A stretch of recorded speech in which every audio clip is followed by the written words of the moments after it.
Welcome! I'm the WordNerd, and this is Counting the Cost Ministries. Let's dig deeper.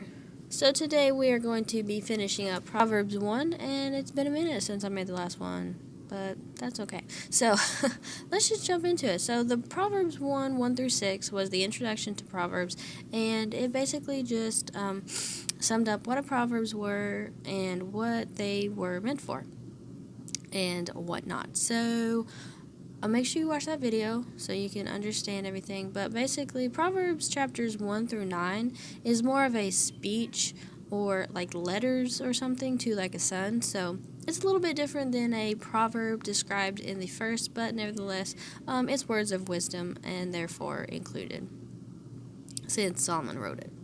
So, let's just jump into it. We're going to jump into 7 through 9 right now. The fear of the Lord is the beginning of knowledge, but fools despise wisdom and instruction. My son, hear the instruction of thy father, and forsake not the law of thy mother, for they shall be an anointment of grace unto thy head, and chains about thy neck.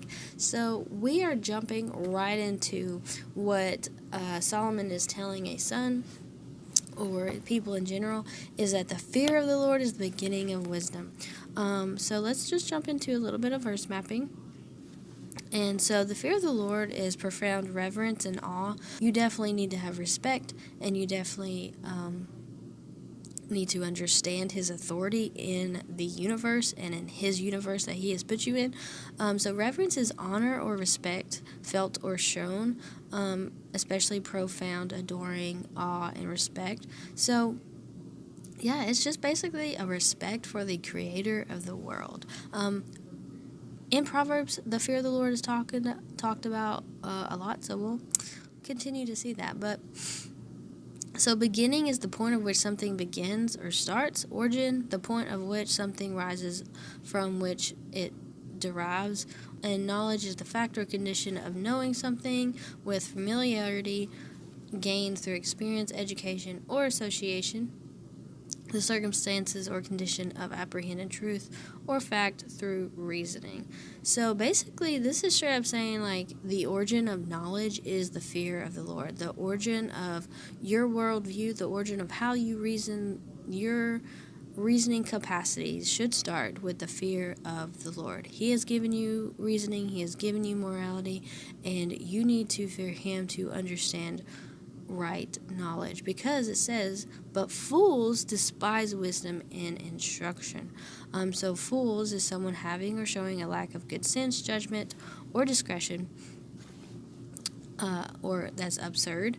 And despise is to look down on with contempt, to regard as worthless or distasteful.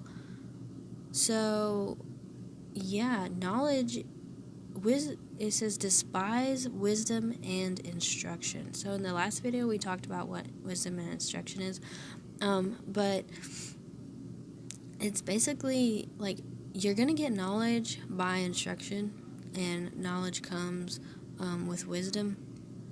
So it's like, yeah, if the fear of the Lord is the beginning of this, if you don't like the fear of the Lord, you ain't gonna know much. So let's go to verse 8. My son, hear. So hear is to perceive or become aware by the ear, to gain knowledge by hearing, to listen to with attention. So he's basically like, look, pay attention to what your father says. Forsake, to renounce or turn away from entirely. And law, a rule of conduct or action prescribed or firmly recognized as binding or enforced by a controlling authority of thy mother.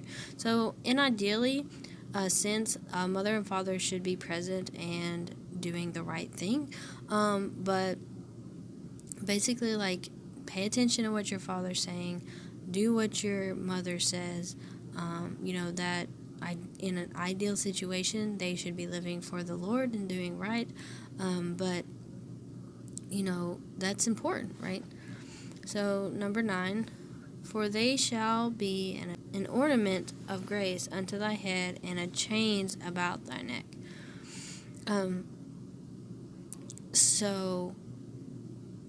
Ornament is a useful accessory, something that lends grace or beauty, one whose virtues or grace add luster to a place or society, the act of adoring or being adorned, a grace freely given, unmerited favor.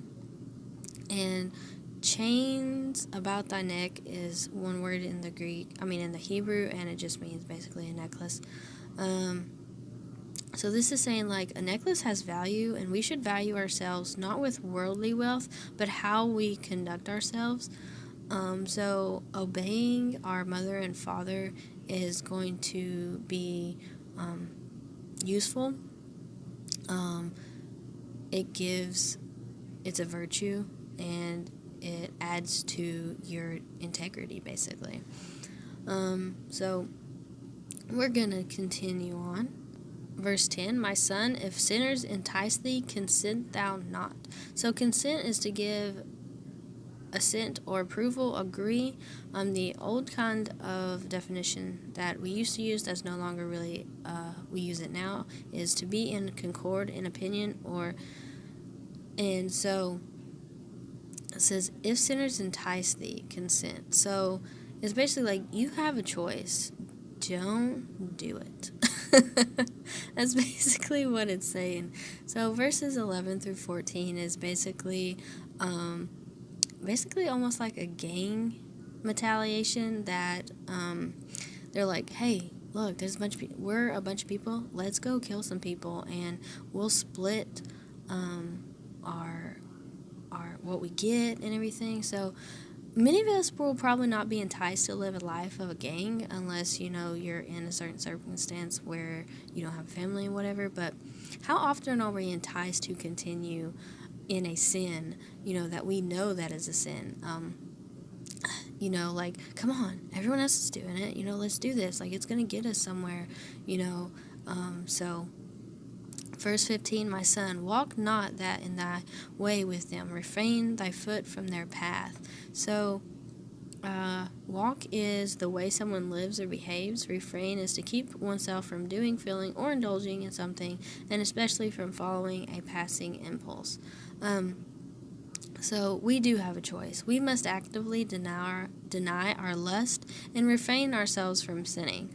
And following in that path. Like, if we know lusting's a sin, which most of us do,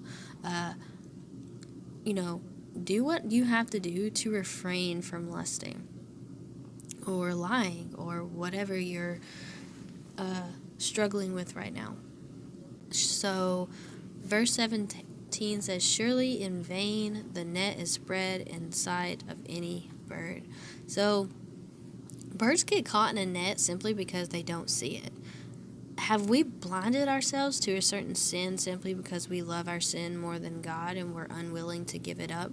I think some people really do deny so hard just because they love that certain sin or they love that certain thing or whatever, and they have blinded themselves and get caught. And so verse 18 through 19, and they lay wait for their own blood.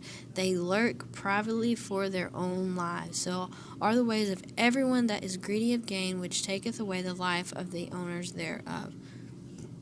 So basically, this kind of thinking and like, oh, well, it's not that bad, or, this sin isn't as bad as this sin, or just willingly being blinded will cost you your life. It's going to cost us our life. This speaks of shortcuts that we might take for some kind of gain. Being greedy. Like, dude, no. This isn't a life lived with wisdom, which is living a life full of doing right and being fair, which is what Proverbs 1:3 is talking about in the first video. This is not helpful. In verse 20, we start to see wisdom being personified, and she is crying in the streets, cities, stores, and gates. Wisdom is for everyone, not just for the enlightened people. Verse 22 and 23, how long, ye simple ones, will love simplicity, and scorners delight in their scorning, and fools hate knowledge. Turn you at your reproof. Behold, I will pour out my spirit unto you. I will make known my words unto you. God is calling out to everyone to know him and to live a life full of wisdom. Wisdom isn't just this thing that's hidden away. It's out there. God's wanting you to do right. Wisdom crieth without. She uttereth her voice in the streets. it's out there, and God wants you to know Him and know His ways. Verses 24 through 27 is basically telling us what destruction comes from not heeding ourselves to seek wisdom. It's basically like, hey, pay attention. Destruction is going to come if you don't listen up, right?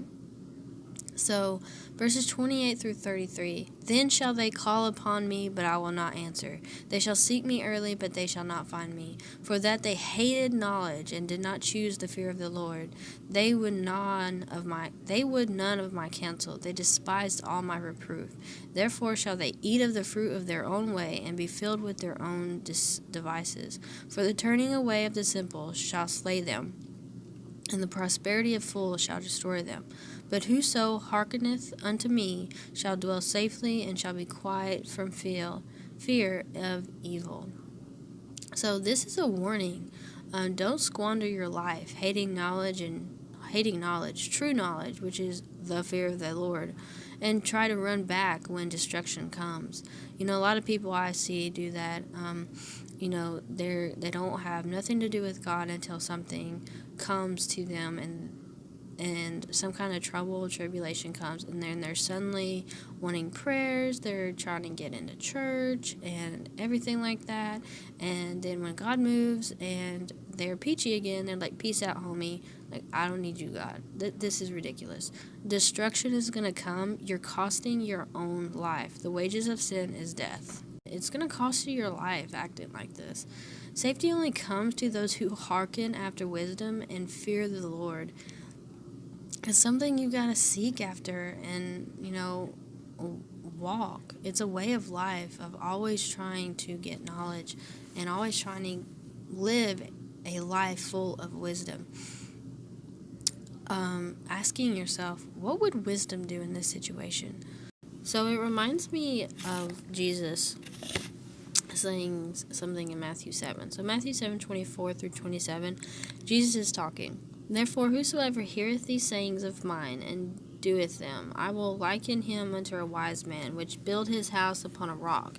And the rain descended, and the floods came, and the winds blew and beat upon the house, and it fell not, for it was founded upon a rock.